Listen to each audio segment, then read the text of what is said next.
The Mongolian steppes, 1162 AD. The most unforgiving landscape on Earth. Somewhere on these steppes bowed, the most powerful conqueror in human history was just born. His name was Temujin, not Genghis Khan, not yet. Just a boy named Temujin. This is where he began, not in a palace, not in a city, on the open steppes in a felt tent, a gur, their home, their world, packed up and moved in under an hour, everything they owned inside. Inside, warm, organized, everything in its specific place, nothing wasted, nothing unnecessary. Dried mutton, dried horse meat, ayrag koho, fermented mare's milk.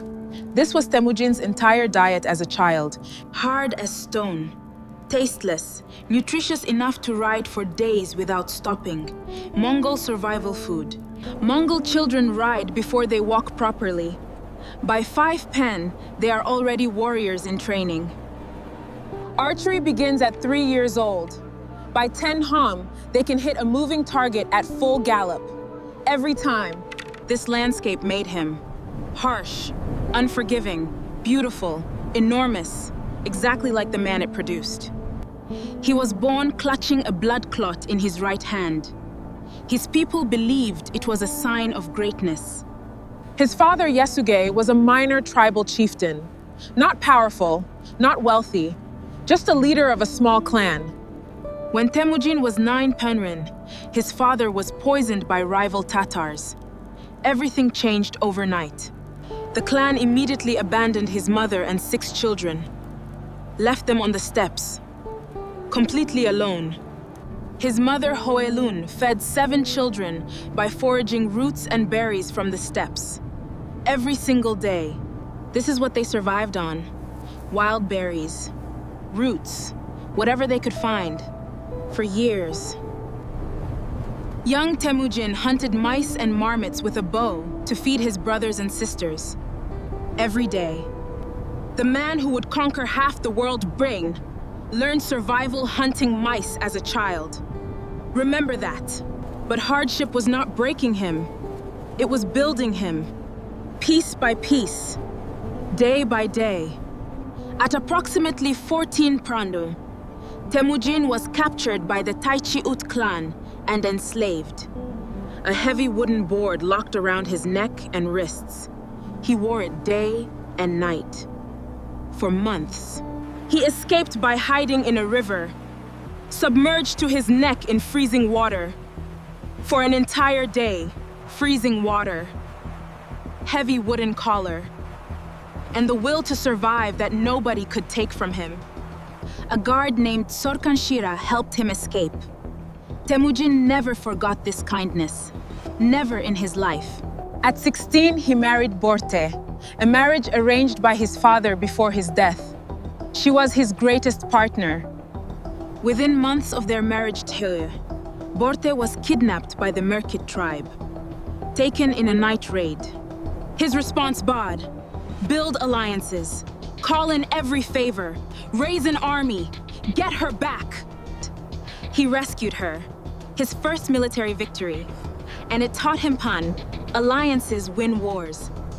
Around fires like this one, Klol, Temujin built his reputation, story by story, promise by promise. Evening meal, boiled mutton, horse blood soup in winter, whatever the hunt provided that day.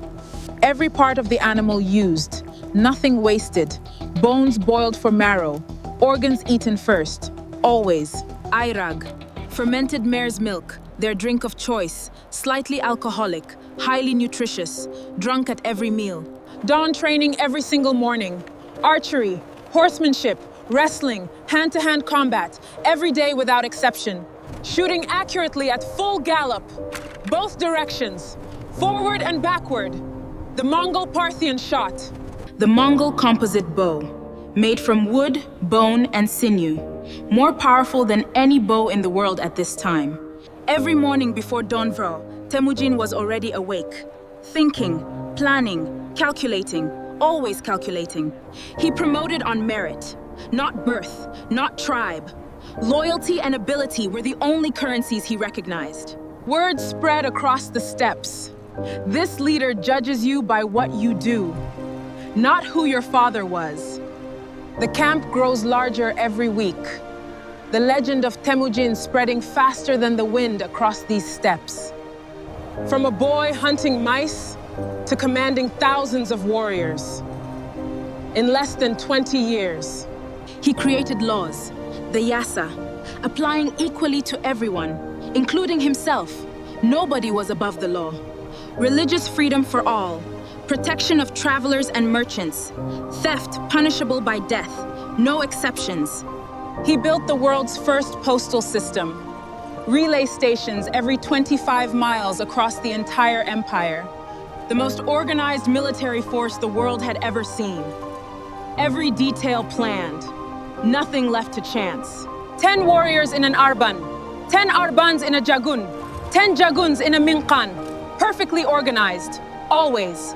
On campaign Pa, he woke before every single soldier in his army, every morning, without exception.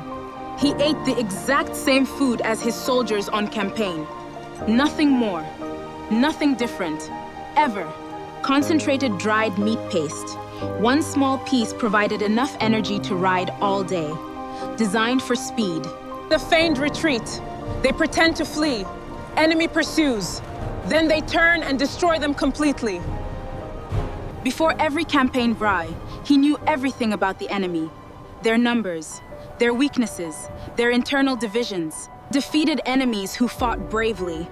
He offered them a place in his army. Talent mattered more than origin. He protected trade routes. Merchants traveled safely under Mongol law. Commerce flourished across the steppes. Shamans, Buddhist monks, Christian priests, Muslim clerics, all welcome in his camp, all protected. He prayed to the eternal blue sky, Po, Tengri, every morning, before every campaign, without exception. Subutai, his greatest general, rose from being a blacksmith's son to commanding armies of hundreds of thousands. The horse was more valuable than any weapon, more valuable than any possession. It was life itself. Smaller than European horses, but they could travel 100 miles in a single day, without stopping. Every evening after Battle Khan, he visited every wounded warrior personally, by name, every single one. His warriors would die for him, not from fear, from genuine loyalty. That was his true power. Over 30 separate Mongol tribes, constantly fighting each other, constantly raiding each other. For centuries, his Vision 10, one people, one law, one sky, all Mongols united as they had never been before. The Tatars, who poisoned his father, who abandoned his family, he finally faced them in 1196. Every Tatar male taller than a wagon wheel was executed. The tribe that destroyed his childhood Po ended. The Merkits, the Naimans, the Karates, one by one how the tribes fell or joined, always one or the other. His own blood brother Jamuga turned against him. The most painful conflict of his entire life. When Jamuga was finally captured Demorn, Temujin offered him reconciliation. He refused. He chose death instead. 1206. The Great Kurultai. Every Mongol tribe assembled together for the first time in history. They gave him a new name, Genghis Khan, universal ruler. The boy who hunted mice Po was now ruler of all Mongols. He commissioned the first written Mongolian script in 1204. His people had no written language before him. The Secret History of the Mongols. Written after his death, the most complete record of his life that exists. 4 sons, 4 completely different personalities. The question of succession troubled him deeply in later years. Borte, his first wife, his most trusted advisor, his true partner in everything he built, always. He said, "Afraid, if you are afraid, do not do it. If you do it, do not be afraid." His entire philosophy in 2 sentences. His legacy is the most complex in human history. Conqueror, lawgiver, destroyer, builder. all in one man. In his 60s wand, he was still leading campaigns personally, still writing, still fighting, still planning. His final campaign, against the Shishia, 1226, he was 60 years old, still commanding personally. He passed in 1227. During the Shishia campaign, the exact cause bots, unknown, as mysterious as the man himself. He instructed Tald, no tomb, no marker. His grave has never been found. By his own specific design. He left the largest empire ever built. A written language, a legal code, a postal system, a unified people. Modern DNA research suggests 16 million people alive today are his direct descendants. 16 million. Some call him the greatest conqueror, others the greatest destroyer. Both are completely accurate. Both are true.